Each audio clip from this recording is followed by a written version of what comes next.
श्री कृष्ण कहते हैं, भरोसा खुद पर रखो तो ताकत बन जाती है और दूसरों पर रखो तो कमज़ोरी बन जाती है।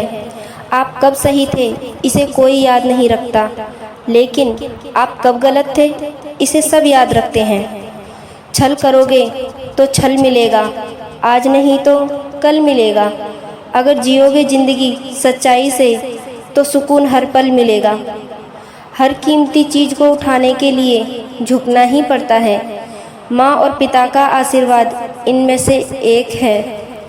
सत्पुरुष दूसरों के उपकारों को ही याद रखते हैं, उनके द्वारा किए हुए बैर को नहीं। विश्वास वह शक्ति है जिससे उजड़ी हुई दुनिया में भी प्रकाश लाया जा सकता है। एक बार अपने आप पर पूरे दिल से विश्वास करके काम शुरू कीजिए। यकीन मानिए, आप जो चाहते हो वह आप ज़रूर हासिल कर लोगे। केवल दो चीज़ों से इंसान सारे रिश्ते खो देता है, एक गलतफहमी और दूसरा इंसान का अभिमान। ईश्वर हमें कभी सज़ा नहीं देते, हमारे कर्म ही हमें सज़ा देते हैं। इसलिए कर्म भी सोच समझकर कीजिए। जिसने अपने मन पर विजय प्राप्त कर ली उसके लिए मन सबसे अच्छा मित्र है, लेकिन जो ऐसा करने में असफल रहा उसके लिए मन सबसे बड़ा शत्रु है। मनुष्य जन्म लेता है तो उसके पास सांस होती है पर कोई नाम नहीं होता। जब मृत्यु होती है तो उसके पास नाम होता है पर सांस नहीं होती। इसी सांस और नाम के बीच की यात्रा को जीवन कहते हैं। ना किसी के अभाव में जियो, ना किसी के प्रभाव में जियो। यह जिंदगी है आपकी, अपने स्वभाव में जियो। इतिहास कहता है कल सुख था, विज्ञान कहता है कल सुख होगा, लेकिन धर्म कहता है कि अगर मन सच्चा है और दिल अच्छा है तो हर रोज़ सुख होगा। श्री कृष्ण कहते हैं, कोई हमारा बुरा करना चाहता है तो यह उसके कर्मों में लिखा जाएगा। हम क्यों किसी का बुरा सोचकर अपना कर्म और वक्त दोनों खराब करें। वह जो सभी इच्छाएं त्याग देता है और मैं और मेरा की लालसा और भावना से मुक्त हो जाता है, उसे शांति प्राप्त होती है। व्यवहार ही हमारे व्यक्तित्व का आईना है।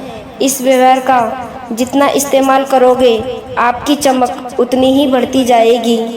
गीता में श्री कृष्ण ने कहा है, जो लोग हमारी बुराई करते हैं करेंगे ही, चाहे तुम अच्छा करो या बुरा। इसलिए शांत रहकर अपना कर्म करते रहो। निंदा से मत घबराओ।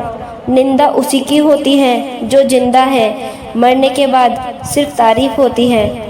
किसी को धोखा देना एक कर्ज है जो आपको किसी और के हाथों एक दिन जरूर मिलेगा। श्री कृष्ण कहते हैं, जो हुआ अच्छा हुआ, जो होगा अच्छा होगा। स्वयं को मुझ पर छोड़ दो, अपने कर्म पर ध्यान दो। कर्म ऐसा जो स्वार्थ रहित और पाप रहित हो। आपके जीवन में जितने भी मोड़ आते हैं वह सब आपका भला करने के लिए ही आते हैं। इसलिए हर स्थिति में अपने प्रभु पर विश्वास रखें। भगवान श्री कृष्ण कहते हैं, हर व्यक्ति को अपने मन पर नियंत्रण रखना चाहिए। मन बहुत चंचल होता है और यही हमारे दुखों का कारण बनता है। जो व्यक्ति अपने मन पर काबू पा लेते हैं वह सफलता की राह पर चल पड़ता है। ऐसा व्यक्ति सिर्फ अपने कर्म पर केंद्रित रहता है और लक्ष्य को आसानी से हासिल कर लेता है।